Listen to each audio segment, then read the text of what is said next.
She was born on the 7th of November, 1867 in Warsaw, a city that did not, at that moment, legally exist.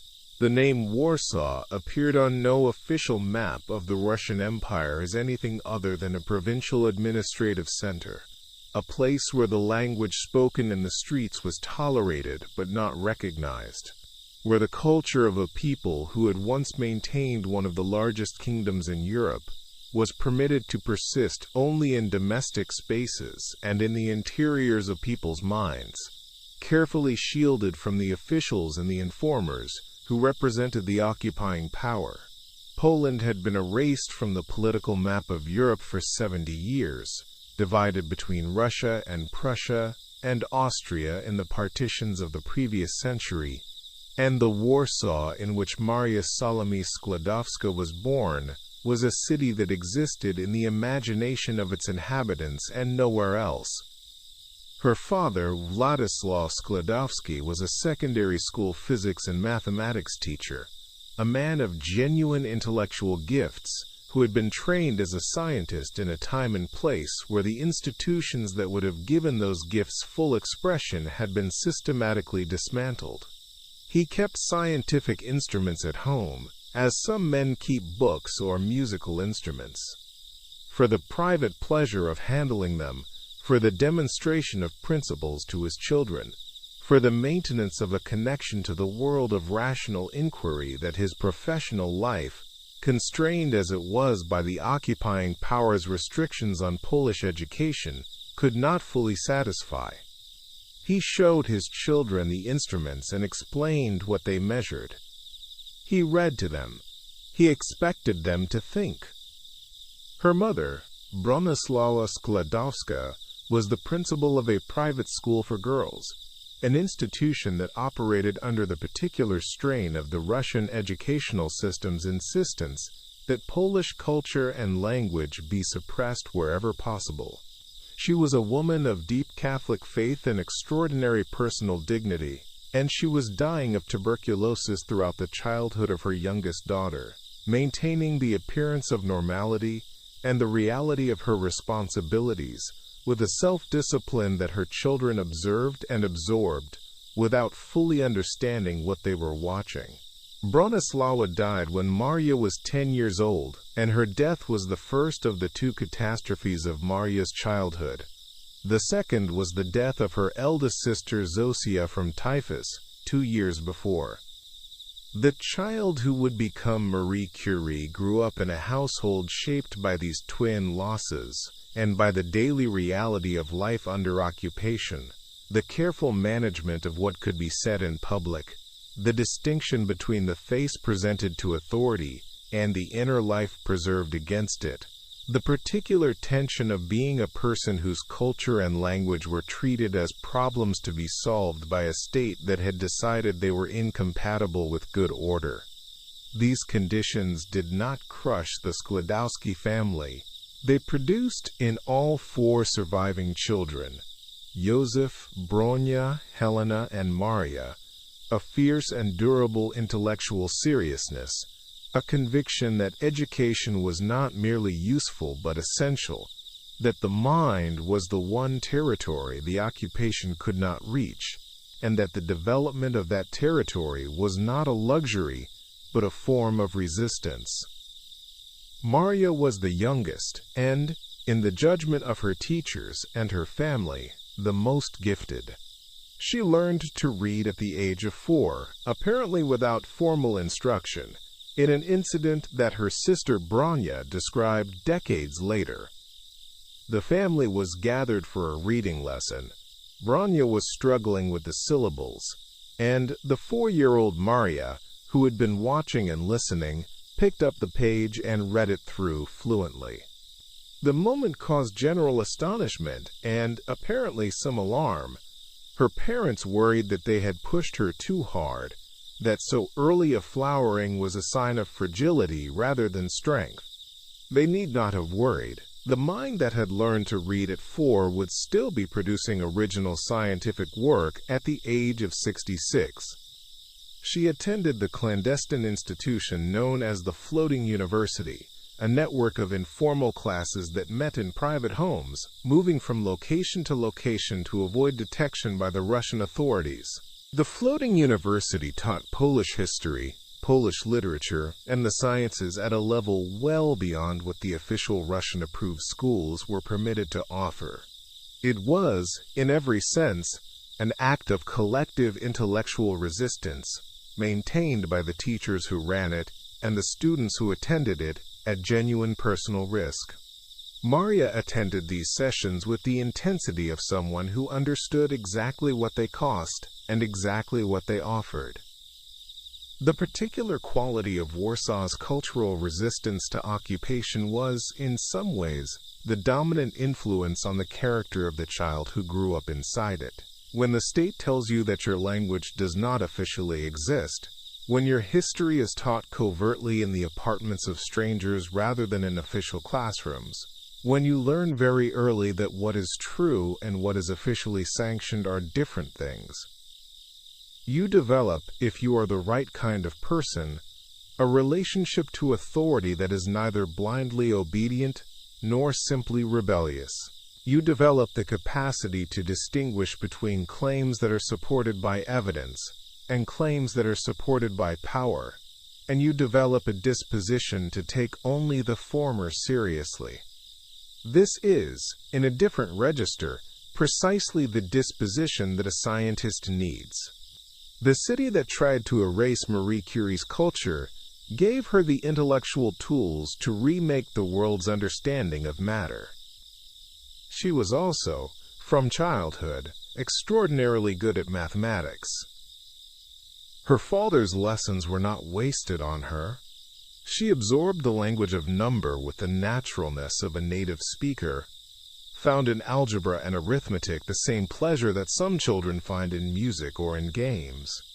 A domain where the rules were clear and the answers either right or wrong, and the process of finding the right answer had an aesthetic quality that she could feel but not then describe. This is not an uncommon experience among people who become mathematicians or physicists. But it is not common enough that every person who has it recognizes it for what it is.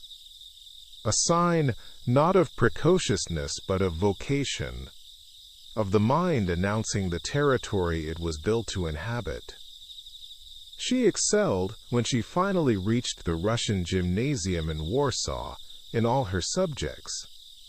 But her teachers and her family noted that the excellence in science and mathematics had a different quality from the excellence elsewhere.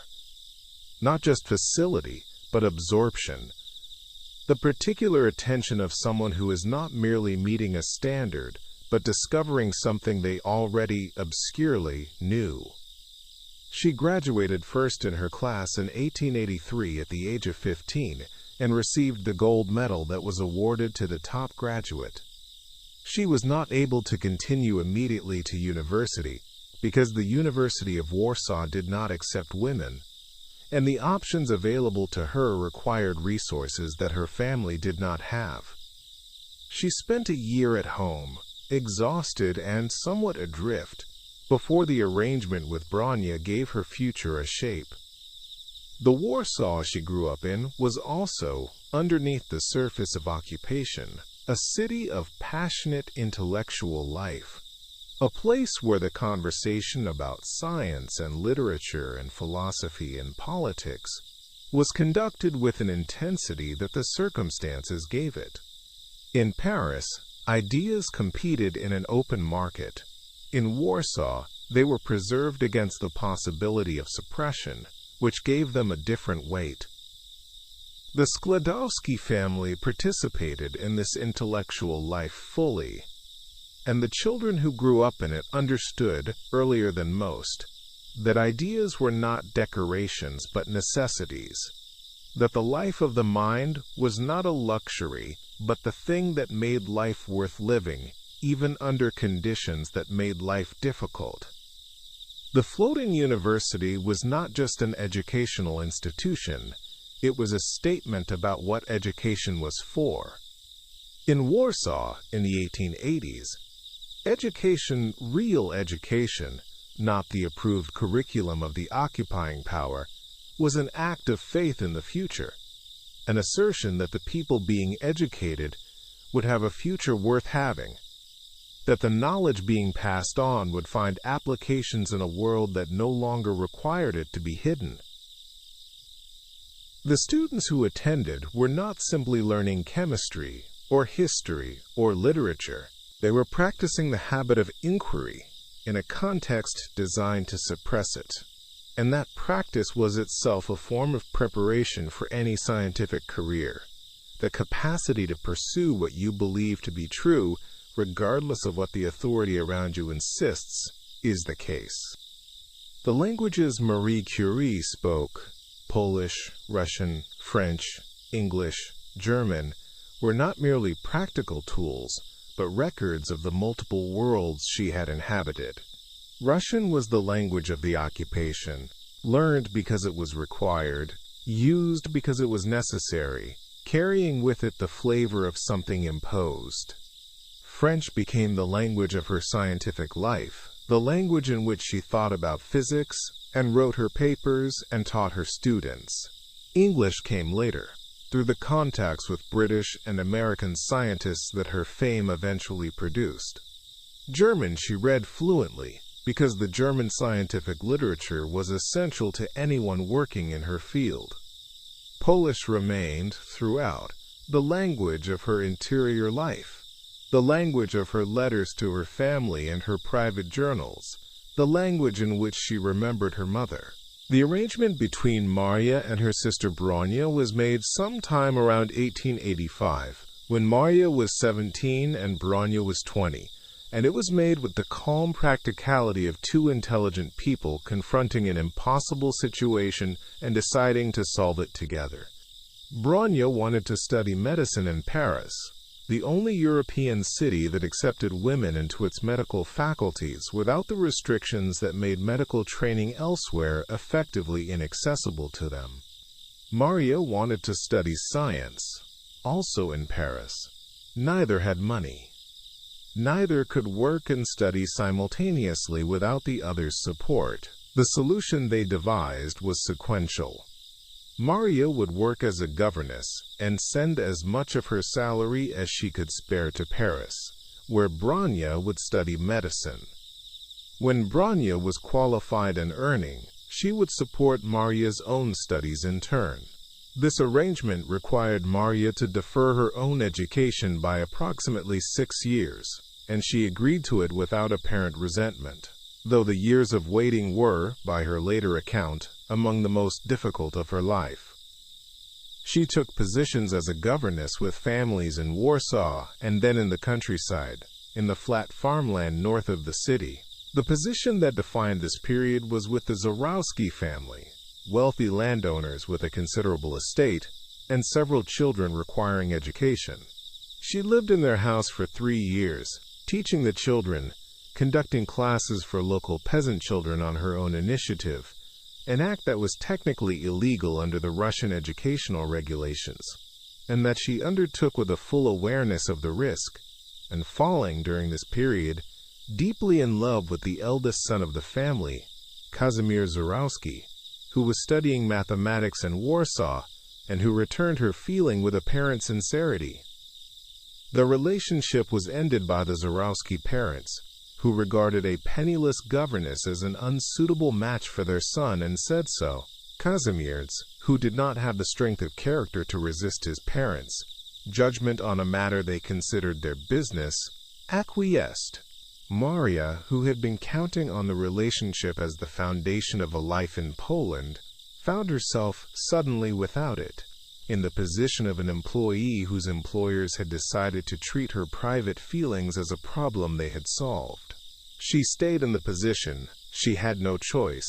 She needed the money. She continued to teach the children. She continued to send money to Bronya in Paris. She continued to educate herself in whatever hours the day left her, reading physics and mathematics by lamplight, maintaining a correspondence with her father about scientific problems. refusing to let the failure of the relationship collapse her inner life, even though the outer circumstances of her daily existence made inner life difficult to protect. The question of what those years cost her is not easy to answer. She did not, in her later writings, dwell on them with bitterness, and she was not a woman given to self-pity. But the experience of being reduced to an object of social classification, the governess, not the person, the unsuitable match, not the mathematician, seems to have reinforced in her an already strong disposition to locate her identity in her work, rather than in the social relationships that had proved unreliable. She would marry, eventually, and the marriage would be genuine and deep, but she would never again invest herself in social belonging with the completeness that she had invested in Kazimierz Żurawski. She had learned the lesson that ambitious women in the 19th century were so frequently forced to learn, that the world's categorizations of you are not the same thing as you, and that the gap between what the world thinks you are and what you actually are is something you carry and maintain by yourself, without confirmation or support. She arrived in Paris in November 1891, 24 years old, having finally received from Bronya the letter she had been waiting for, "Come now." The Paris she arrived in was not the Paris of postcard imagination, the cafes and the boulevards and the intellectual brilliance of the Third Republic, though all of that was there if you had the money and the social position to access it. The Paris she arrived in was the Paris of the Latin Quarter in winter, of a garret room in the Rue Flanders that was so cold in January that the water in her wash basin froze at night, and the ink in her pen thickened and refused to flow. She heated herself with a small alcohol lamp and wore all her clothes at once, and read until she could no longer feel her fingers. She did not consider this a hardship worth mentioning. She was at the Sorbonne. She was studying physics. She was free. The 6 years that Maria spent in service before arriving in Paris were, in retrospect, a kind of education in the texture of reality that no university could have provided. She saw, at close range, the life of the Polish landed class, its comforts and its narrowness, its social codes and its assumptions about who was worth educating and who was not. She saw that the children she taught were no more naturally gifted than she was, and considerably less motivated, and that the difference in their prospects depended entirely on accidents of birth that had nothing to do with capacity. She filed this observation away, as she filed away all observations, and it returned to her throughout her career whenever the question arose of whether women or working-class people or foreigners were naturally less capable of science than the educated men who ran the institutions. The evidence, she had observed, did not support that view. She also, during these years, maintained her own scientific education with a discipline that was, under the circumstances, remarkable.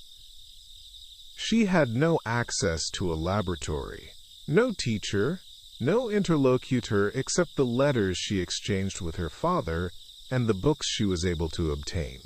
She worked through Faraday and through texts on physics and mathematics, teaching herself the material that a university student would have been receiving in lectures and laboratory sessions, doing the calculations and checking them and doing them again. Building in isolation the foundation of expertise that she would need when she finally arrived at the Sorbonne. The isolation was not ideal. There were things she would have learned faster with a teacher, dead ends she would have avoided with a colleague's guidance, but it also meant that everything she knew, she had genuinely learned, thought through, tested, made her own. She arrived in Paris not as a blank student waiting to be filled, but as a self-educated scientist waiting to be given tools. The months after the Żurawski affair ended, and before she was able to leave for Paris, were the hardest of the whole period. She was 23, trapped in a position that had become painful, sending money to Branya, waiting for the letter that would release her, with 6 years of deferred ambition pressing against the daily reality of a household that had made clear it considered her a useful servant and a social embarrassment. She read, she corresponded, she maintained, by an act of will, that her later composure under far worse pressures suggests was characteristic. The conviction that her situation was temporary and her purpose was fixed. She had a phrase that she used in letters from this period, in various forms. One must not let events dominate. She meant it as instruction to herself. When the letter from Branya finally came, "You may come now, I have my degree, we have a room," Maria packed what she owned into a wooden trunk, paid for 4th-class passage to Paris, and left. She does not appear to have looked back. The governess years were over. What followed was the part of her life she had been waiting for. Her first 2 years at the Sorbonne were a period of catching up, of discovering, through the lectures and the library and the laboratory sessions, the gaps in her self-education and filling them as quickly as she could. The gaps were smaller than she had feared.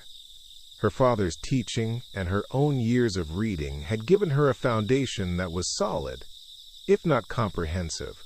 She supplemented it with characteristic intensity. She slept less than she should have. She ate less than she should have. She was, in the statistical sense, among the poorest students in the institution, living on a budget that allowed no margin for illness or unexpected expense, heating her room inadequately, walking rather than taking the omnibus. She did not consider this exceptional. The work was what mattered. The privations were the price. The Sorbonne she entered in 1891 was, for all its limitations, genuinely the best place in the world to study physics as a woman. The range of what was available, the libraries, the laboratories, the lectures, the proximity of researchers doing original work, was not available in Warsaw, not available in the Russian Empire, barely available in Germany or Britain or the United States in a form accessible to women. Paris was imperfect, but it was real, and real was what she needed. She arrived with the discipline of the governess years, the preparation of the long self-education, and the absolute clarity of purpose that had always been the most reliable thing about her. She knew what she was there for. She did not waste time discovering it. The winters in the garret on the Rue Flanders were, she later said, among the best periods of her life, a statement that most people who hear it find puzzling, because the material conditions were obviously miserable, but she meant something specific by it, that the simplicity of that existence, the reduction of everything to the work, and the cold and the bare necessities, had a quality of freedom that the more comfortable periods of her life did not always preserve. There was nothing to manage except the physics. There were no social obligations, no institutional negotiations, no managing of other people's expectations. There was the lecture hall, and the library, and the cold room, and the work was everything. She was, in those winters, as close to purely herself as she would ever be. The Sorbonne in the 1890s was not a welcoming institution for women. It admitted them, which distinguished it from most European universities, but admission was not the same as welcome. The lecture halls were full of young men who regarded the presence of women as either a novelty or an irritant, and the faculty, with some distinguished exceptions, held views about female intelligence that were the conventional views of the era. That women might achieve a certain level of competence, but that the higher reaches of scientific creativity were not territory they were constitutionally equipped to enter. These views were held with the comfortable certainty of people who had never had to examine them, because the evidence that would have required examination had been systematically excluded from the institutions where the examination would have occurred. Maria Sklodowska, who had rechristened herself Marie on arrival in Paris, a French name for a French city, a small act of self-transformation that anticipated the larger transformations to come, encountered these views daily and dismissed them with a pragmatism that was essentially the pragmatism of the floating university applied to a new context. She was not there to argue about whether women could do physics. She was there to do physics. She finished first in the physics license examination in 1893. She finished second in the mathematics license in 1894. The marks in both cases spoke more clearly than any argument she might have made. Marie Curie entered her life in the spring of 1894, introduced by a mutual acquaintance who had thought they might find each other interesting. He was 34, the head of the laboratory of the Municipal School of Industrial Physics and Chemistry. A physicist of established reputation whose work on piezoelectricity and on the symmetry properties of physical phenomena had already secured him a distinguished place in French science. He was also, in the ways that mattered for what followed, an unusual man. Genuinely indifferent to social convention, genuinely interested in women as intellectual equals, genuinely comfortable with the idea that the person across the table from him might be thinking about physics more rigorously than he was. These qualities were not common in the scientific world of the 1890s. In Marie Curie, they appear to have been entirely natural, not a position adopted after reflection, but a constitutive feature of his character. They talked about physics. They continued to talk about physics. They corresponded about physics through the summer, when Marie returned to Poland for the vacation, and through the autumn when she returned to Paris. Pierre, by this point, was conducting a quiet campaign to make her stay, offering the use of his laboratory for her research on the magnetic properties of steel, finding practical reasons for her presence that she could accept without feeling that she was being managed. He was in love with her, clearly and without concealment, and he told her so, and she received the information with the careful reserve of a woman who had been hurt before and was not willing to be hurt again without more evidence than feeling could provide. She went back to Poland in the summer of 1894, fully intending to remain there. She had applied for a position at the Jagiellonian University in Krakow and been refused on the grounds of her sex. The refusal was a small event in itself. She had not been expecting acceptance, but it crystallized something about the choice she was facing. In Poland, which was still not a country, there was no position for her. In France, where she was a foreigner and a woman, there was Pierre's laboratory and Pierre's love, and the Sorbonne's grudging but real willingness to let her work. She returned to Paris. Pierre met her at the station. They were married the following year, on the 26th of July, 1895, in the town hall of Sceaux, without rings, without a church ceremony, without the dress that the era required. Marie wore a dark blue suit, practical enough to work in, practical enough to last. She wore it in the laboratory for years. The laboratory they shared at the École Municipale was not the laboratory of popular imagination, not bright and well-equipped and staffed by assistants.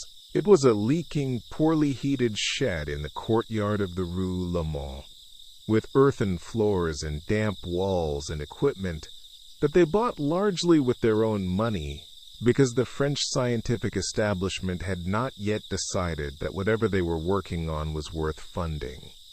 It was in this shed, over the next 4 years, that they dismantled the physics of matter. The shed on the Rue Le Mans was, by every objective measure, an inadequate laboratory. The floor was earth, which meant that in wet weather it was damp, and the moisture affected the electrical instruments that were the central tools of Marie's research. The roof leaked in a pattern that the Curies had mapped and worked around. There were positions in the room where you could put equipment, and positions where you could not. In summer, the heat was intense, and the ventilation was poor, and the chemical vapors from the processes they were running accumulated in ways that their bodies registered long before the science of occupational health had developed the vocabulary to describe. In winter, the cold made the delicate measurements that Marie was conducting significantly more difficult.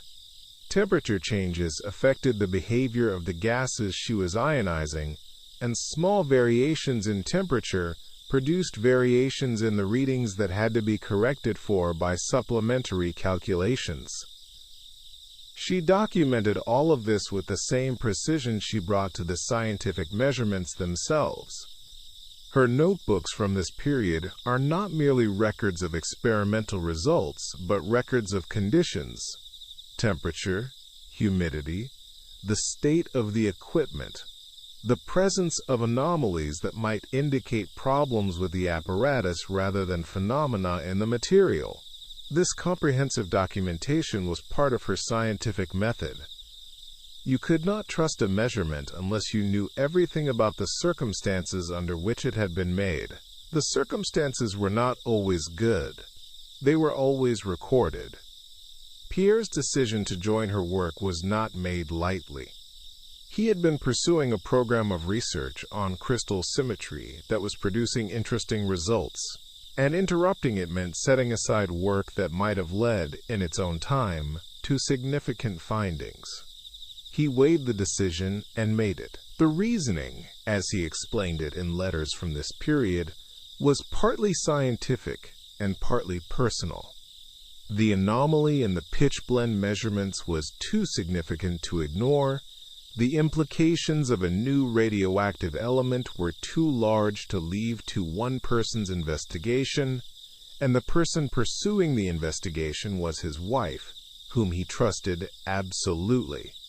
The scientific and the personal were, in this, as in most things in the Curie household, inseparable.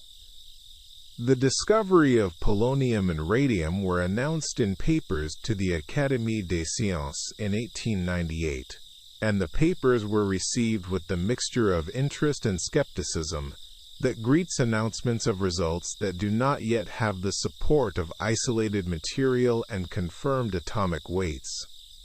The scientific community's position was reasonable. Extraordinary claims required extraordinary evidence, and the evidence for the existence of new elements required that someone actually produced them in isolable quantities. The Curies knew this. They began, immediately, the work of isolation. The work of isolating radium was, in the precise sense of the word, labor. It was physical work. The handling of tons of ore, the chemical processing of that ore through multiple stages of dissolution and precipitation and filtration, the concentration of the tiny fraction of radium that each ton of pitch blende contained into progressively smaller volumes of increasingly radioactive solution. Marie did most of this work herself, or supervised it directly. Pierre helped when he could, but his own research obligations and his teaching responsibilities limited his contribution to the most demanding phases. She developed through the years of isolation work a physical strength and endurance that surprised people who knew her primarily through her published papers. She was carrying heavy equipment, stirring large volumes of boiling liquid, working through physical conditions that would have defeated a person less motivated by what she was looking for. The electrometer that Marie used for her measurements was an instrument of unusual sensitivity, capable of detecting and measuring electrical charges too small for the instruments then in common use. It had been developed by Pierre and his brother Jacques in the context of their work on piezoelectricity, and its sensitivity was, for Marie's purposes, precisely what she needed. The ionizing radiation from radioactive materials produced very small currents in the air, and measuring those currents accurately required an instrument that could resolve the relevant scale of magnitude. She understood this, and she chose the electrometer deliberately, and the choice was part of why her measurements were more reliable than those made by researchers who used less sensitive equipment. This attention to instrumentation was characteristic of her method throughout her career. She did not simply use the available tools. She thought carefully about what tools the problem required, and she either found them or built them or modified them to suit. The precision of her results was not accidental.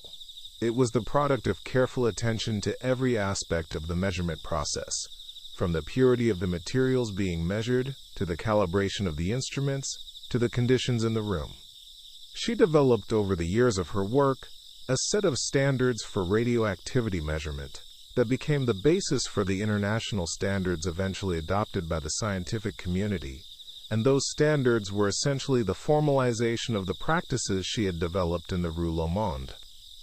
The question of what drew her specifically to Becquerel's anomaly when it could have gone to any of a dozen other researchers is interesting to consider.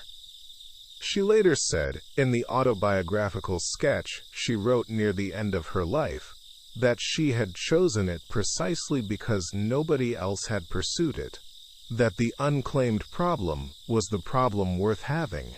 This explanation is true as far as it goes, but it is not quite complete. She was also drawn to it, surely, by the fact that it was a problem about atoms, about the fundamental units of matter, the level at which the deepest questions in science were being posed. She had been thinking about atoms since her father's physics lessons in Warsaw. The discovery that atoms did something, that they were not inert but active, that they released energy through processes that existing physics could not explain, was exactly the kind of problem that her whole preparation had been leading her toward. The discovery that would remake the foundations of physics came, initially, from someone else's work. In February 1896, the French physicist Henri Becquerel reported to the Académie des Sciences that uranium salts emitted radiation spontaneously. Radiation that could expose a photographic plate through an opaque cover, without any external excitation, without light, without anything that existing physics could identify as a source of energy. The discovery was striking and inexplicable, and most of the scientific community, including Becquerel himself, treated it as an interesting curiosity to be noted and filed while the real work continued. Marie Curie decided to make it her doctoral thesis subject. The decision was characteristic of her. To take the problem that everybody else had noticed and nobody else had pursued, because the problem that nobody had pursued was the problem that had not yet been claimed, and unclaimed territory was where you could work without the constant friction of established opinion telling you what was and was not possible. She began, in December 1897, the systematic investigation of what Becquerel had observed. She measured. That was the essential thing, and it was the thing that distinguished her approach from everything that had preceded it. She used an electrometer, a device for measuring electrical charge, that Pierre and his brother Jacques had developed years earlier, and she measured the ionizing capacity of the rays from uranium compounds with a precision and a consistency that the field had not previously achieved. She measured different uranium compounds and found that the intensity of the radiation was proportional to the amount of uranium present. It did not matter what chemical form the uranium took, the radiation depended only on the quantity of the element. This was the first clue to what was actually happening, that the radiation was a property of the atom itself, not of the chemical environment the atom occupied. She then measured thorium, which Wilhelm Röntgen had mentioned in passing as also appearing to emit radiation, and found that it did. She invented, in this investigation, the term radioactivity, from the Latin radius ray, as a name for the property she was studying. The term was immediately adopted and has not been replaced. Then she measured pitchblende, a uranium ore from the mines of Bohemia, and found something that should not have been possible. Pitchblende was more radioactive than pure uranium, more radioactive than the uranium it contained. The measurement was wrong, she thought, and checked it, and it was correct. The pitchblende contained something other than uranium, something more radioactive than uranium, something that had not been identified, something that current atomic theory provided no place for. She told Pierre. Pierre stopped his own work on crystal symmetry, stopped it mid-experiment, put his papers aside, and joined her. The decision was, in retrospect, one of the most significant acts of scientific partnership in history. A man of established reputation and active research program, abandoning his own trajectory to help his wife pursue what everyone else would have dismissed as an anomalous measurement. He did not abandon it because he was sure she was right. He abandoned it because he trusted her measurements and he wanted to find out.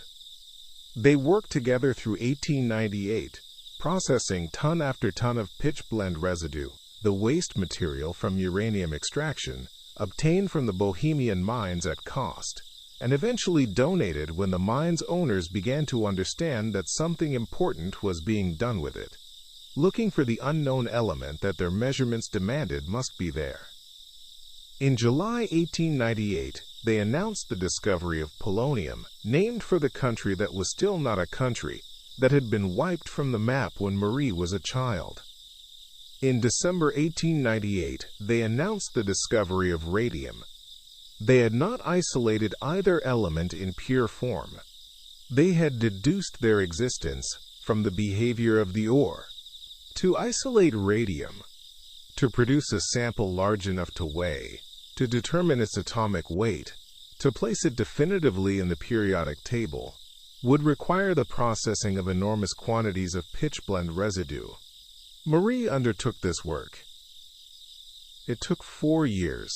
She processed, in the leaking shed on the Rue Le Monde, approximately 10 tons of pitchblende residue, stirring boiling ore in an iron pot with an iron rod, working through clouds of acrid smoke, breathing the dust of a material she now knew was highly radioactive, in conditions that no laboratory safety standard of any era would have permitted. She knew the material was dangerous. She did not know how dangerous. Nobody did. The understanding of what radiation did to the human body was, in 1898, essentially non-existent. She worked. In 1902, she had produced 1/10 of a gram of radium chloride and had determined its atomic weight as 226. The significance of what Curie understood about radioactivity in 1898 extended well beyond the discovery of 2 new elements, important as those discoveries were. Her key insight, that radioactivity was a property of the atom itself, not of the chemical compound or the physical state, was a conceptual revolution whose implications were not immediately obvious even to her, and not obvious at all to most of her contemporaries. It meant that atoms were not, as 19th century chemistry had assumed, inert and indivisible units whose only behavior was to form and break chemical bonds. They did something. They emitted energy. They transformed over time into different elements. The atom was not the fixed, passive foundation of chemistry, but an active, dynamic thing with an interior life. An interior life that the physics of the era had no framework for understanding. The implications of this insight took decades to unfold. Ernest Rutherford and Frederick Soddy, working in Canada in the early years of the 20th century, developed the theory of radioactive decay. the understanding that radioactive elements were undergoing spontaneous nuclear transformations, emitting particles and energy as they converted from one element into another. Rutherford's 1911 model of the atom, the nuclear model, with a dense central nucleus surrounded by orbiting electrons, was directly inspired by the need to account for the behavior of radioactive particles. The discovery of the neutron in 1932 filled in the nuclear model's most important gap. The development of quantum mechanics in the 1920s provided the mathematical framework for understanding why atoms behaved as they did. And at the end of this chain of consequences, in December 1938, Otto Hahn and Fritz Strassmann demonstrated nuclear fission, the splitting of uranium nuclei under neutron bombardment, and the world entered a new age. All of this can be traced back to the measurements in the Rouleau Monde. Not directly, not simply, with a clean narrative line. Science does not work that way, and the people who made the subsequent discoveries would have made them even without Curie's specific contribution, though perhaps later and perhaps differently. But the discovery of radioactivity, and the insistence on treating it as a fundamental property of matter requiring fundamental explanation, opened the door through which the entire subsequent development passed. The immediate scientific community's response to Curie's work was, with some distinguished exceptions, slow to grasp its magnitude. Henri Poincaré understood. Lord Kelvin did not, or rather he understood that something important had happened, and proposed a series of alternative explanations for it that preserved his preferred model of physics. Ernest Rutherford understood, and said so in terms that were generous and precise. The larger scientific establishment processed it gradually, through the accumulation of evidence and through the work of the researchers who built on it, in the way that large intellectual communities always process fundamental change. Slowly, incompletely, with the resistance that comes from having invested decades in the framework that is being revised. Marie Curie herself did not speculate extensively about the implications of her work.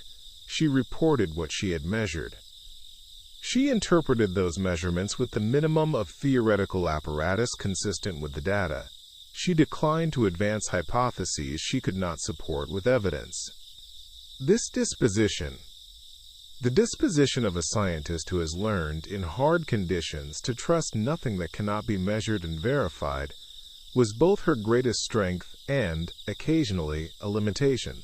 She was reluctant to speculate even when speculation was warranted, reluctant to engage with the more theoretical developments of the physics she had helped to create. She preferred the concrete and the measurable. The concrete and the measurable had served her well. The question of scientific priority, of who discovered what first and who deserves credit, is one of the messier aspects of the history of science, and the history of radioactivity is no exception. Becquerel discovered the emission of radiation from uranium. Curie named it, systematized its study, discovered that it was atomic in origin, and discovered two new radioactive elements. Rutherford and Soddy developed the theory of radioactive decay. The contributions were sequential and cumulative, and the credit distributes accordingly, though not always equitably. Becquerel shared the Nobel Prize with the Curies, which was appropriate. Soddy received the Chemistry Nobel in 1921, also appropriate. The chemists and physicists who built on all of their foundations received recognition in proportion to the significance of their extensions. This is roughly how science is supposed to work, and it worked, in the case of radioactivity, roughly as it was supposed to. The exception, which was not rough but precise, was the treatment of Marie Curie by the French Académie des Sciences, the vote in 1911 that denied her membership. The vote that chose a man whose published work was, by any objective measure, less significant than hers, was not a scientific judgment. It was a social judgment, made by an institution whose social composition reflected the values of a society that was not yet willing to accept that women could do physics at the highest level, regardless of the evidence. The evidence was her. The evidence was insufficient in the Academy's view to override the social fact. She did not spend energy protesting this. She noted it, precisely, in letters to her brother and to a few close colleagues, and then she went back to work. The Academy's opinion of her eligibility did not change the quality of her measurements. The quality of her measurements was what mattered. She would be proved right not by argument, but by the continued correctness of her results. And the continued correctness of her results was something she could control in a way that the Academy's votes were not. The Nobel Prize in Physics for 1903 was awarded to Henri Becquerel and to Pierre and Marie Curie for the discovery of radioactivity. It was the first Nobel Prize awarded to a woman, an achievement the Nobel Committee managed to produce while simultaneously attempting to prevent it. The initial recommendation from the French scientific establishment that had nominated the prize had listed only Pierre. Pierre, when informed of this, refused to accept a prize that excluded his wife from recognition for work they had done together, he wrote to the committee. He pointed out that the work on radioactivity had been initiated and led by Marie. The committee reconsidered and included her. The prize did not resolve the question of Marie Curie's relationship with the French scientific establishment, which remained consistently more comfortable with the idea of honoring her work in principle than with actually accepting her into its institutions. In 1911, she was proposed for membership in the Académie des Sciences, the oldest and most prestigious scientific institution in France, and lost the vote by 2 in an election conducted against a background of newspaper commentary that ranged from condescension to hostility, and that said repeatedly and in various ways that a woman's election to the Académie would represent a lowering of its standards. The man who defeated her had published, at that point, nothing of comparable significance to her own body of work. He was French and male, which was, for a substantial portion of the voting membership, the relevant criterion. She had, by 1910, already published her treatise on radioactivity, a systematic account of the field she had largely created, and had succeeded in isolating metallic radium, pure radium, not a compound, a technical achievement that required the development of new methods and that no one else had managed. She had established, with the precision that her work always exhibited, the fundamental properties of radium and polonium. She had trained a generation of researchers in the new field. She had established and directed the Radium Institute, the laboratory that Pierre's death in 1906 had made necessary to rebuild, and that she had rebuilt, essentially alone, in the years following. Pierre's death was the catastrophe that restructured everything. On the 19th of April, 1906, he walked across a street in Paris in the rain, lost in thought. He was always lost in thought, and was struck by a horse-drawn cart. He died instantly, of a fractured skull. He was 46 years old. Marie, informed at the Sorbonne where they both worked, received the news in a state of shock that those who witnessed it described as unlike ordinary grief. Not the expression of grief, but the suspension of all expression, a stillness that was more frightening than tears. She did not speak about it afterwards to anyone who recorded her words. She kept a journal, private, addressed to Pierre, that she wrote in for years, and the journal says what the public face did not. She was offered the chair at the Sorbonne that Pierre had occupied, the first woman to hold a professorial chair at the Sorbonne in its 600-year history. She accepted it, delivered her opening lecture to an auditorium so crowded that people stood in the corridors outside, and began precisely where Pierre's last lecture had ended, with the same word, the same formula, as if the conversation had been interrupted and was now resumed. It was a gesture of dedication and of will, and those who were present understood it as both. The second Nobel Prize, the Nobel Prize in Chemistry 1911, for the isolation of radium and the determination of its properties, made her the first person in history, and for a long time the only person, to have won the Nobel Prize twice in two different sciences.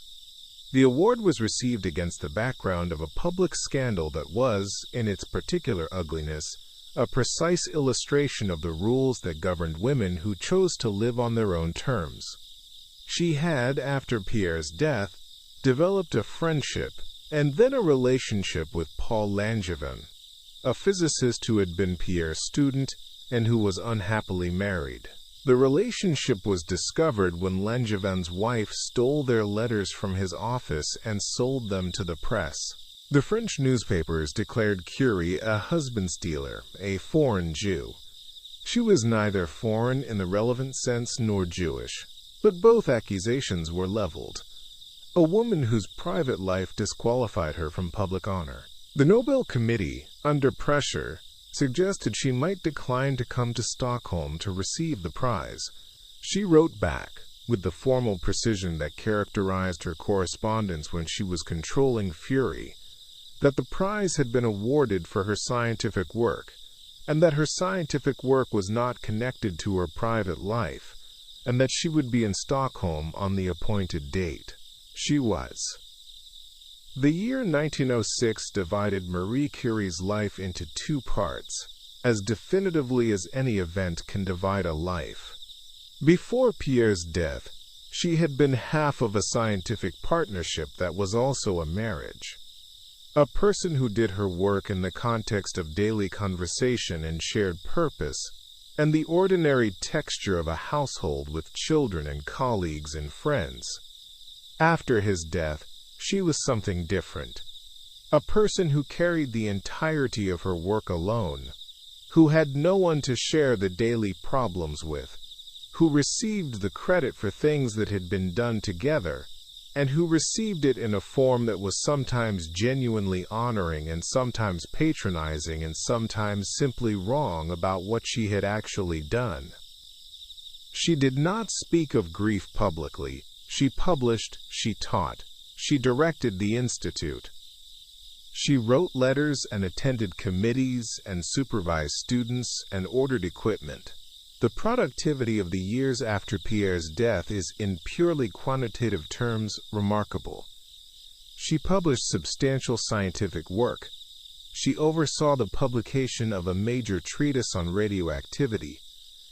She established the International Radium Standard, a sealed tube of radium prepared by her own hand that served as the reference for all radium measurements worldwide. She managed the construction of the new Radium Institute building. She did all of this while raising two daughters, Irene and Eve, and doing so without a partner's help. The public scandal of 1911 was not, in her view, something that required explanation or apology, and she did not provide either.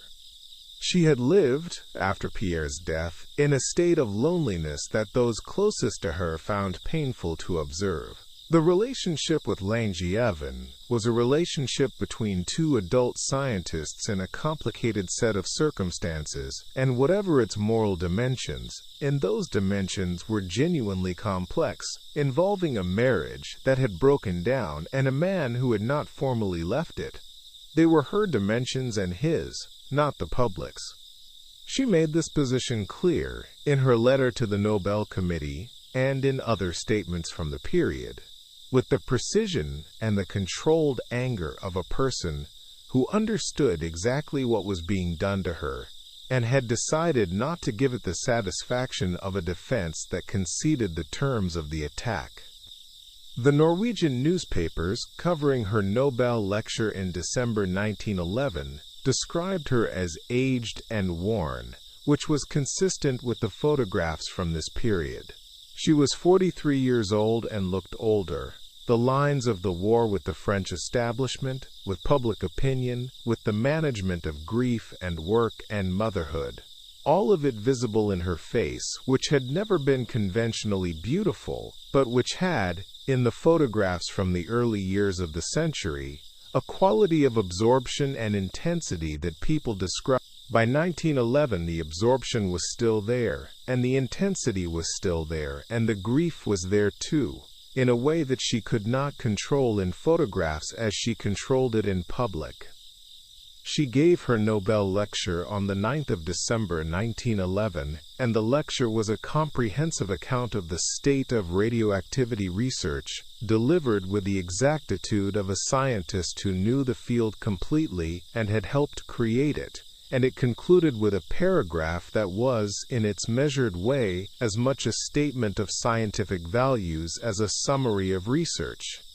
She said, "I am among those who believe that science has great beauty. A scientist in his laboratory is not only a technician. He is also a child placing himself in front of natural phenomena which impress him like a fairy tale. We should not allow it to be believed that all scientific progress can be reduced to mechanisms, machines, gearings, even though such machinery has its beauty." She said this in a year when her private life had been publicly shredded by the French press, and she had been advised by the Nobel Committee to stay home. She did not stay home. She gave the lecture. The child placing herself in front of natural phenomena was still there, behind the suffering and the dignity, attending. The Nobel Prize ceremony of 1903 was attended by both Pierre and Marie, in circumstances that the era's conventions made slightly awkward. Marie was visibly pregnant with their second daughter, Eve, and the formal dress required by the occasion was not ideally suited to this condition. She wore what she wore and received the prize and gave no indication that the situation was anything other than what it was. This small, specific detail is worth noting because it illustrates something about the way she inhabited her life. She was a person who had 2 daughters, and a laboratory, and a Nobel Prize, and a pregnancy, all at the same time, and she treated this not as a contradiction to be managed, but as the ordinary complexity of a life being fully lived. Pierre's death in April 1906 came at a point when the scientific partnership between them had reached its full maturity. They had developed over the 11 years of their marriage a working relationship that was also a friendship and a love, in which the scientific and the personal were so thoroughly integrated that those who knew them well could not reliably separate the strands.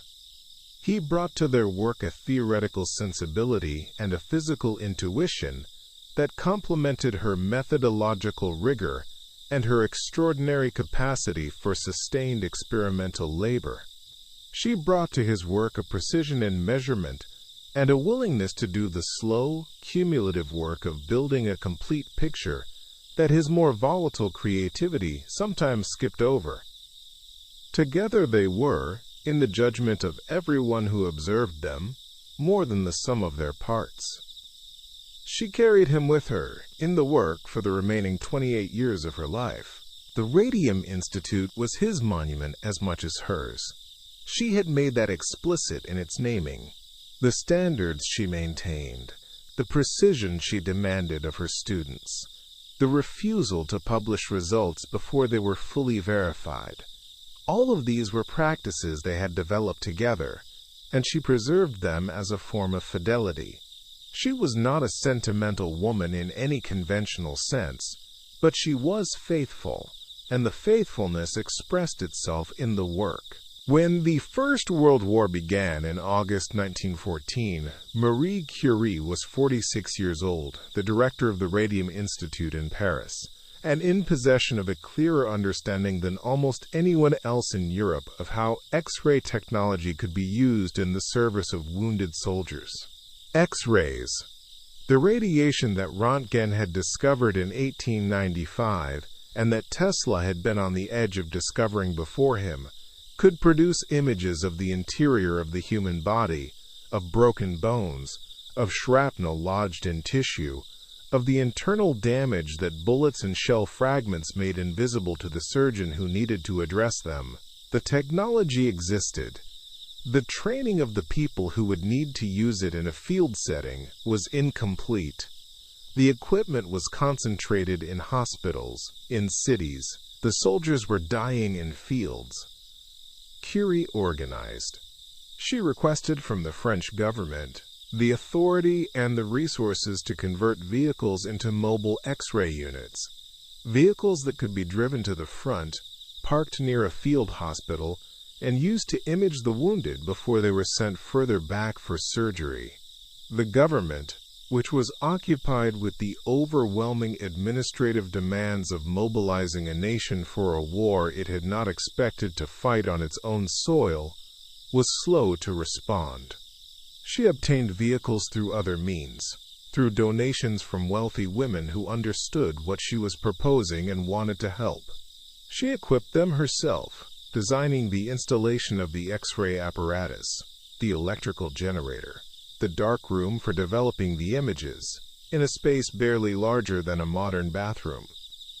The mobile units were called, by the soldiers and by the press, les petites Curies, the little Curies. She drove one herself. She trained herself to drive in her 50s, obtained the necessary military passes, and went to the front, not to observe but to operate the equipment, to image the wounded, to show the young doctors, who had not yet learned to read X-ray images, how to identify what they were seeing. She drove hundreds of miles through a country at war, in vehicles that broke down regularly on roads damaged by the passage of military vehicles and shell fragments, in weather that ranged from the heat of the first summer of the war through the mud and cold of the winters that followed. She was not supposed to be doing this. There was no official position for a woman scientist at the front lines of a European war. She did it anyway. Her daughter Irene, 17 years old when the war began, worked alongside her. Irene Curie had been raised in a household where scientific work was the normal activity of adults, where the dinner table conversation was about physics and chemistry, and where the laboratory was as familiar a space as the kitchen. She had been educated with the other children of Curie's scientific circle in a small cooperative school where the parents took turns teaching subjects in their areas of expertise, Marie teaching physics, Paul Langevin teaching mathematics, Jean Perrin teaching chemistry. The product of this education was a young woman of extraordinary scientific ability and extraordinary composure, who went to the front at 17 to operate X-ray equipment under conditions that senior military doctors found difficult, and who found it unremarkable. The medical impact of the X-ray program is difficult to quantify precisely, but the estimates suggest that more than 1 million soldiers were imaged using the mobile units and the fixed X-ray installations that Curie also established. The number of lives saved and the number of surgeries made safer by accurate pre-surgical imaging are not recorded but are understood by historians of military medicine to have been significant. What is recorded is the cost to the women who ran the program. Curie and the other operators of the X-ray units were exposed to radiation in quantities far beyond what would now be considered safe, without the protective equipment that did not yet exist, without the understanding of cumulative dose effects that the science of radioactivity had not yet developed. The damage to her own health was slow and would not become fully apparent for years. After the war, she rebuilt. The Radium Institute, which had been partially emptied of its staff for the duration, was restaffed and re-equipped, She obtained, through a celebrated tour of the United States in 1921, a gift of 1 gram of radium from the American people. Radium was, by this point, extraordinarily valuable and extremely difficult to produce, and a gram of it was the product of years of industrial-scale processing. The American tour was organized by a journalist named Marie Maloney, who had met Curie and been struck by the disparity between the global fame and the material poverty, and who had resolved to do something about it. The tour was a triumph of a kind that Curie found exhausting and slightly embarrassing. Crowds, receptions, honorary degrees, the White House. She endured it because the radium was necessary. She did what was required and she came home.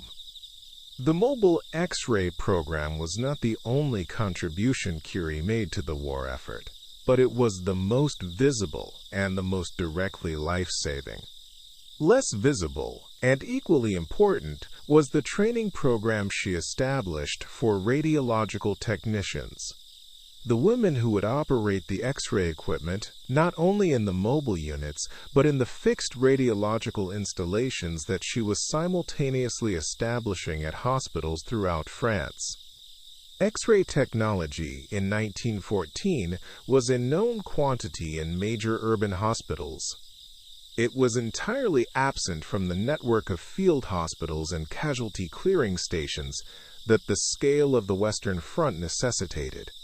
Curie understood that technology without trained operators was useless, and she trained operators. The women she trained were not, for the most part, scientists. They were women who had volunteered for war work and who were directed to Curie's program by the Military Medical Administration, which had realized by 1915 that what she was building was worth building properly. She taught them anatomy, enough to read an X-ray image and identify what they were seeing. She taught them the operation of the equipment. She taught them the procedures for developing and fixing the photographic plates. She taught them the safety precautions that the state of knowledge in 1915 made possible to teach, which were not the safety precautions that the state of knowledge a decade later would have required, because the biological effects of radiation were still being discovered, partly through the bodies of the people who were working with it. Irene, who worked alongside her through much of the war, had by 1916 essentially become a radiological technician of the highest order, a young woman of 19 who could diagnose bone fractures and locate shrapnel from X-ray images with the same skill as the surgeons she worked alongside. The relationship between mother and daughter during the war years was, by the accounts of both of them, a professional relationship as much as a personal one. They were colleagues, working on the same problem, with a shared language and shared standards. Marie was not a demonstrative mother, in the way that some people understand demonstration. She demonstrated her love in the same way she demonstrated her science, through attention, through precision, through the demand for excellence that was also a form of respect. The post-war years brought a different kind of recognition and a different kind of difficulty. The American tour of 1921 was, as she had suspected it would be, exhausting. The receptions and the speeches and the presentation of the gram of radium from the hands of President Harding, the honorary degrees from the universities who now wanted to claim her, the parade of faces and names that she could not retain. She was 53 years old, and she was already feeling the effects of the radiation exposure that would eventually kill her, though she did not know that was what she was feeling. She attributed the fatigue to age and to the accumulated cost of the years of war work. She pushed through the tour and came home and went back to the laboratory. The second American visit, in 1929, produced a second gram of radium, donated for the Radium Institute of Warsaw, that she had helped to establish the gift to the city and the country that had formed her, a way of returning something of what she had taken from it when she left for Paris in 1891. She attended the inauguration of the Warsaw Institute in 1932, 2 years before her death, and the photographs from the occasion show her looking old, older than her age, older than she had looked at the same age a decade before, but present and attentive and clearly moved. The floating university of her Warsaw childhood had become, in some sense, this: a building with a director and a budget and rooms full of equipment on the map of a city that was now, finally, on the map. The mobile radiological service that Curie built during the First World War was eventually absorbed into the French military medical administration as a permanent structure, with Curie serving in a supervisory capacity alongside a growing staff of trained radiological technicians, most of them women. The absorption was, in institutional terms, a recognition of the program's success, and Curie was pleased by it. Not because she valued institutional recognition for its own sake, but because institutional structures meant reliable funding and reliable access to the wounded, and reliable access to the wounded was the point. She was not interested in the war as a theater for her own performance.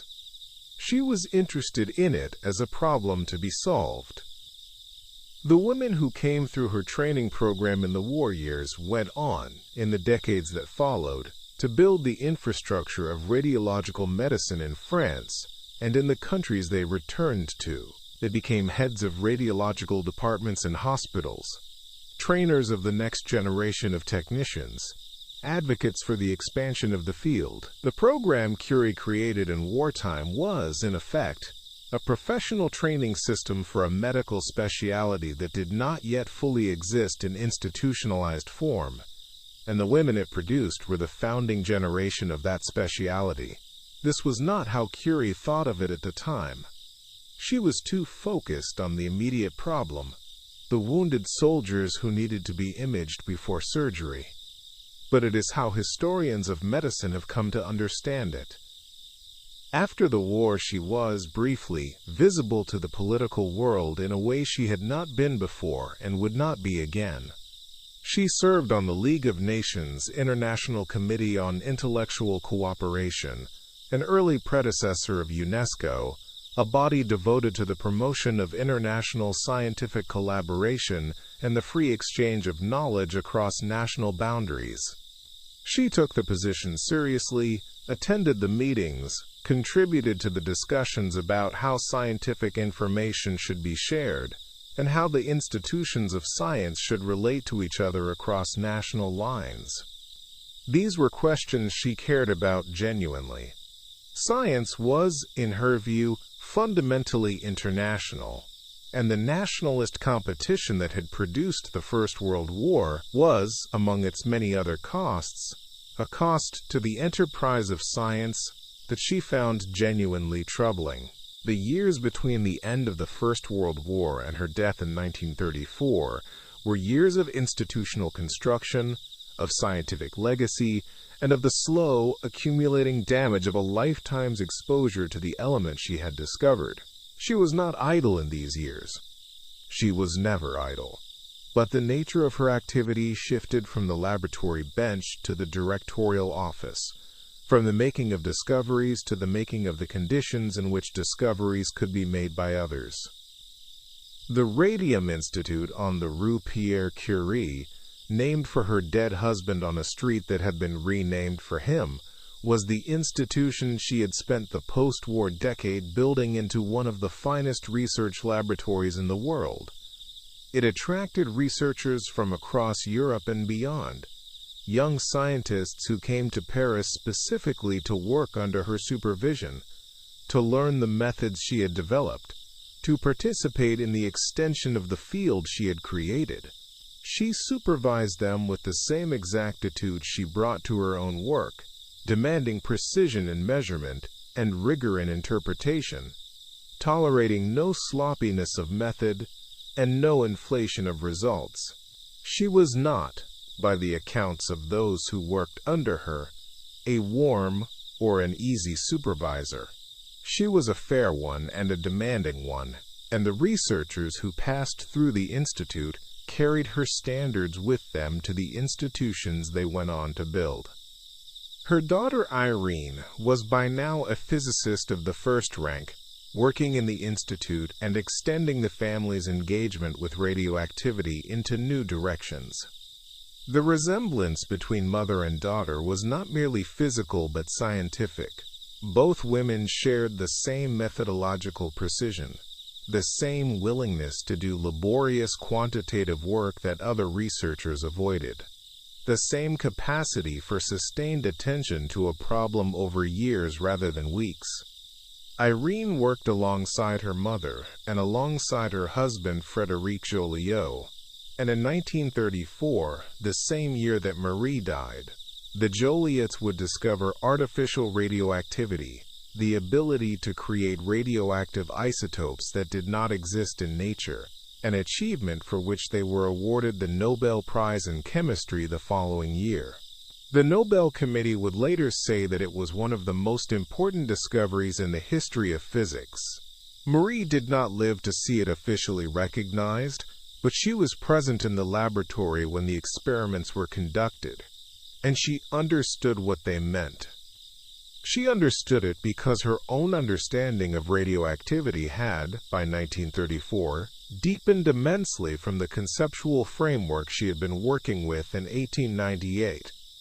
The discovery of the neutron by James Chadwick in 1932, the recognition of the nucleus as the site of radioactive transformations, the growing understanding of the relationship between mass and energy that Einstein's work had made possible, all of this had transformed the field she had founded, and she had followed the transformation with the attentiveness of a person who knows that the territory they first mapped is being mapped again by younger explorers with better instruments, and who finds this not threatening but satisfying.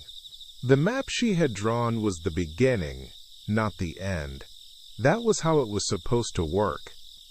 The health problems that had been accumulating for years became, in the early 1930s, impossible to ignore. She had been experiencing fatigue and deteriorating vision, and a persistent ringing in her ears, and the occasional fever that suggested her immune system was not functioning as it should. These symptoms had multiple causes, some of which were identified at the time, and some of which were not. She had been working with radioactive materials for 35 years without systematic protection. She had been irradiated, at close range, by the X-ray equipment during the war. She was, her doctors knew, anemic, severely chronically anemic, in ways that treatment was not fully correcting. She went to the sanatorium at Saint-Selamos in the French Alps in May 1934, accompanied by her daughter Eve, who was not a scientist but a writer and musician, and who would spend the next several decades writing her mother's life. The diagnosis at Saint-Selamos was aplastic anemia, a failure of the bone marrow to produce blood cells, and the doctors were clear, with each other if not fully with their patient, that the condition was not treatable. She died on the 4th of July 1934 in the early morning in the Alpine Sanatorium, and the death certificate listed aplastic anemia as the cause. The connection to radioactivity, the connection that was in retrospect obvious to anyone who understood what years of radiation exposure did to bone marrow, was not stated in the certificate because it was not yet in 1934 fully understood. Her personal notebooks from the 1890s remain, to this day, too radioactive to be handled safely. They are stored in lead-lined boxes. Researchers who wish to consult them must sign a waiver. The trajectory of the last decade of her life, the decade from 1924 to 1934, was a narrowing, not a collapse. She worked less, not because she had lost the will or the capacity, but because the body that had sustained 40 years of scientific labor was wearing out, and wearing out in ways that the medicine of the 1920s and 1930s could identify but not fully treat. She was hospitalized several times. She had cataracts that required surgery.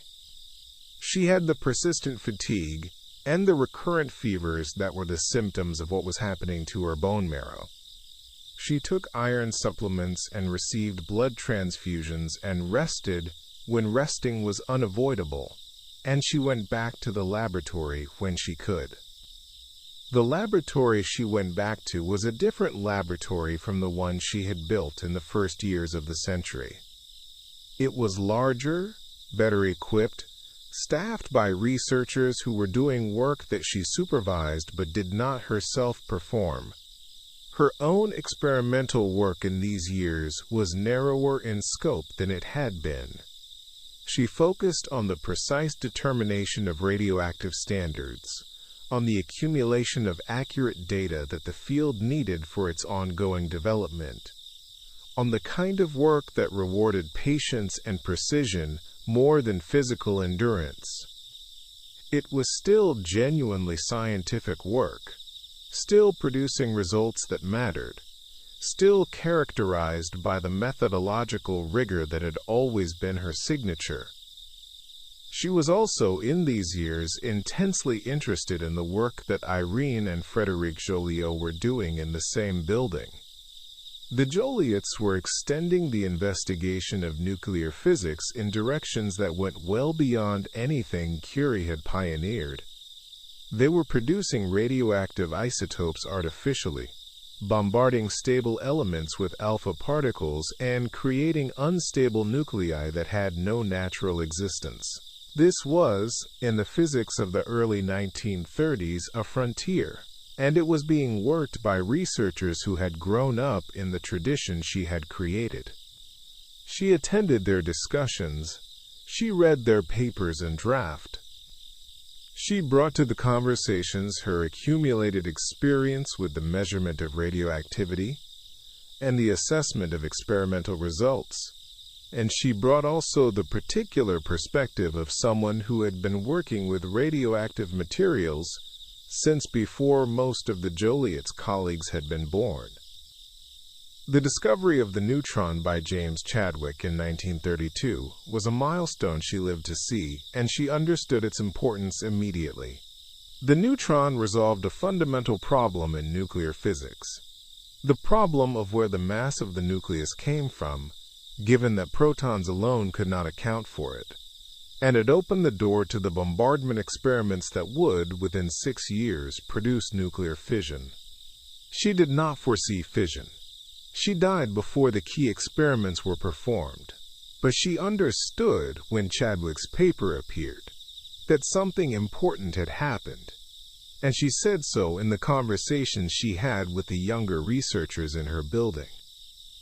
The sanatorium at Saint-Chélamaz, where she spent her last weeks, was set in the Alps above Salanches, in the high, clean air that the 19th century had prescribed for tuberculosis, and the early 20th century still prescribed for the various ailments of the chest and the blood that required rest and altitude. It was, by the accounts of the nurses who cared for her, a peaceful place, with a view of the mountains and the particular silence of high altitude that makes the sounds that do occur, bird song, wind, the distant noise of bells, unusually distinct. She was not, by any account, frightened. She was tired. She had been tired for a long time. She looked at the mountains, and, on the morning of the 4th of July, 1934, she stopped. She was buried on the 8th of July, 1934, at the cemetery of Sceaux, in the suburb of Paris where she and Pierre had lived, alongside her husband. The ceremony was small and private. Her family, her colleagues, the researchers from the Institute. She had not wanted a state funeral, and she did not receive one, though the French government would later have cause to regret the modesty of the occasion. She had asked to be buried with Pierre, and she was, and a handful of Polish soil was placed on the coffin by her brother Józef, who had come from Warsaw to say goodbye to the last surviving member of the family that had formed her. 60 years later, in 1995, the French government moved the remains of Pierre and Marie Curie to the Pantheon, the great neoclassical monument in Paris that serves as the mausoleum of the French Republic's honored dead, where Voltaire lies and Rousseau lies and Victor Hugo lies, where the nation's memory of its greatest figures is physically concentrated. Marie Curie became the first woman to be interred in the Pantheon on her own merits, not as the wife or the mother of a man who had earned the honor, but for what she herself had done. The ceremony was attended by the President of France and by the President of Poland and by Lech Walesa, who had led the Polish people through their own liberation from occupation and who understood, perhaps better than most of those present, what it had meant to be a Polish scientist in Warsaw in 1867. The element curium, atomic number 96, was named for both Pierre and Marie Curie by the scientists who discovered it in 1944, 10 years after her death. The naming was a gesture of the kind that the scientific community makes when it wants to honor not just a discovery, but a whole orientation towards science. A willingness to work with patience and precision at problems that did not promise immediate rewards, to measure what others had not thought worth measuring, to trust the evidence when the evidence pointed to something the existing theory could not accommodate. Curium is a transuranic element, an element heavier than uranium, not found in nature, produced only in nuclear reactors by the bombardment of lighter elements with neutrons. It is radioactive in the way that all transuranic elements are radioactive, unstable, transitional, destined to decay into something else. It has a half-life of about 18 years. Marie Curie would have found it interesting. The Radium Institute that she built and directed became, after her death, the Institut Curie, still one of the leading cancer research centers in the world, still located on the Rue Pierre Curie, still engaged with the intersection of radiation and biology that she had spent her life exploring. The irony that the radiation she had discovered and characterized was both the cause of her death and the principal tool of the cancer treatment that has saved millions of lives in the centuries since, is not lost on the historians and the clinicians who work there. She died of radiation. The institution she built uses radiation to cure. The element she discovered, radium, was used in cancer therapy for much of the 20th century, delivering precise doses of radiation to tumors in ways that had not been possible before her work made it possible. The awards and the firsts accumulate into a list that seems, stated baldly, almost improbable. First woman to receive a Nobel Prize. First person to receive 2 Nobel Prizes. First woman to hold a professorial chair at the Sorbonne. First woman to be interred in the Pantheon on her own merits. The Nobel Committee has now awarded the prize to 45 women in all the years of its existence, out of 965 laureates in all categories. Marie Curie received 2 of those 45. She did not consider this ratio a subject for satisfaction. She considered it a subject for work. She had grown up in a city that did not exist on any official map, had been educated in a school that moved from apartment to apartment to avoid detection, had made her most important discoveries in a leaking shed with earthen floors, had been refused membership in the French Académie des Sciences by men who published less and thought less rigorously, and had never had to fight for the right to be in the room. She had done the work anyway, and the work had spoken in the only language that evidence speaks, clearly, precisely, without apology, and without the need for anyone's permission. What she had found, in the pitch-blende ore that she stirred in her iron pot in the Rue Le Monde, was something that the physics of the 19th century had no language for, the energy stored in the atomic nucleus, the energy that would eventually be understood as the energy that powers the sun and the stars, the energy that is released in nuclear reactors and in the bombs that the 20th century would build with the knowledge she had begun to accumulate. She did not build those bombs. She did not foresee them with any clarity. She was interested in understanding what atoms did, because atoms were real, and what they did was physics, and physics was what she had wanted. From the age of 4, when she read the syllables her sister struggled with. From the years in Warsaw, when the floating university met in private apartments to preserve the mind of a people the empire was trying to erase. She went to Paris, and she measured and she found radium, and radium led to the nucleus, and the nucleus led to everything that came after, all the physics, and all the technology, and all the medicine, and all the weapons, and all the power plants, and all the cancer treatments, and all the imaging machines, and all the hospitals, and all the world. The thread runs back to a woman in a leaking shed, stirring boiling ore in the cold, writing numbers in a notebook that is still too radioactive to hold. The numbers were right. They are still right. They will always be right. The scientific legacy Marie Curie left is not a single discovery but a field. The entire domain of nuclear physics traces its conceptual origins to the measurements she made in the Rue Le Monde in 1897 and 1898. This is a rarer achievement than it sounds. Most scientists, including most great scientists, work within a field that already exists, extending and refining knowledge whose basic framework was laid by someone else. Curie did not extend or refine. She opened a door into territory that the existing physics did not know was there, and the territory behind that door was, as it turned out, the territory that would define the 20th century. The practical applications of her work have reached into every corner of modern medicine. Radiation therapy for cancer. The controlled delivery of ionizing radiation to tumors to destroy them descends directly from the understanding of radioactivity she developed.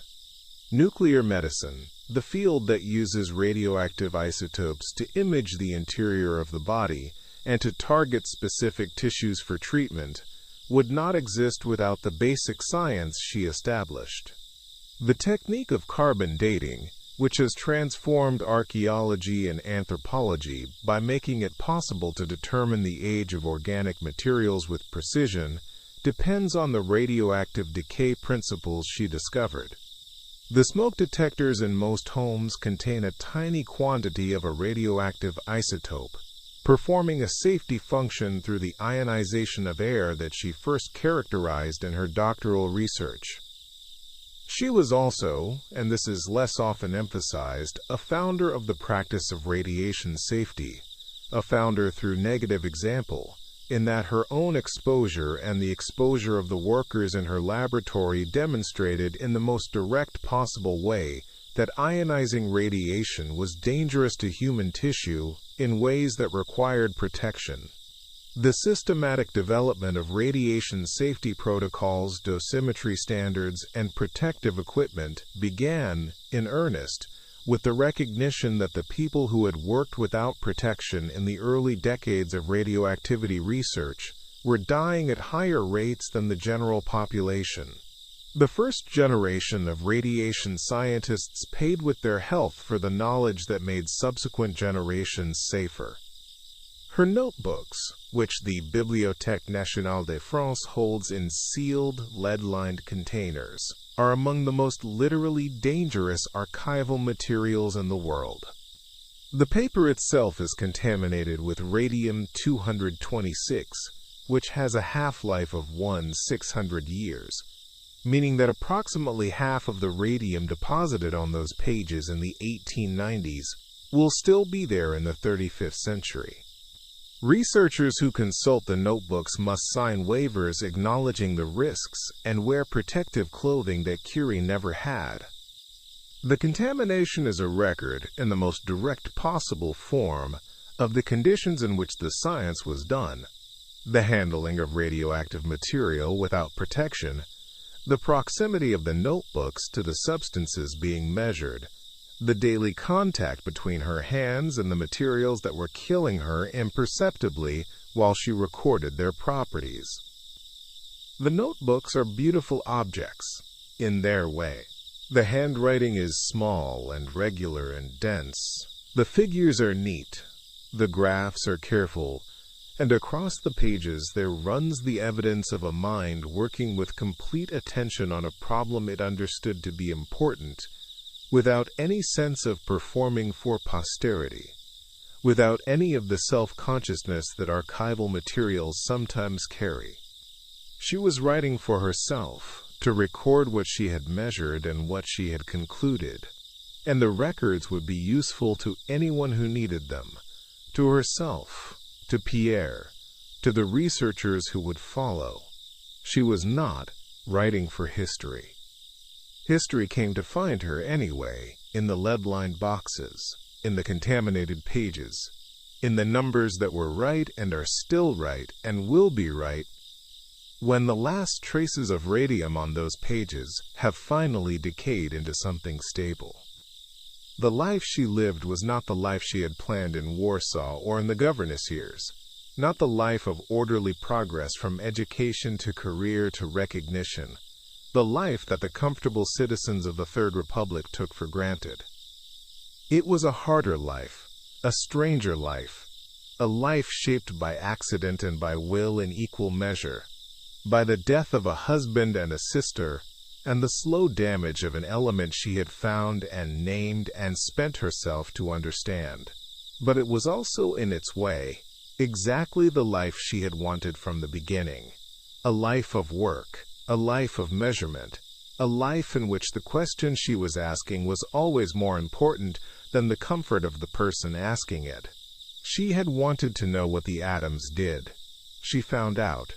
The finding out cost everything. She paid.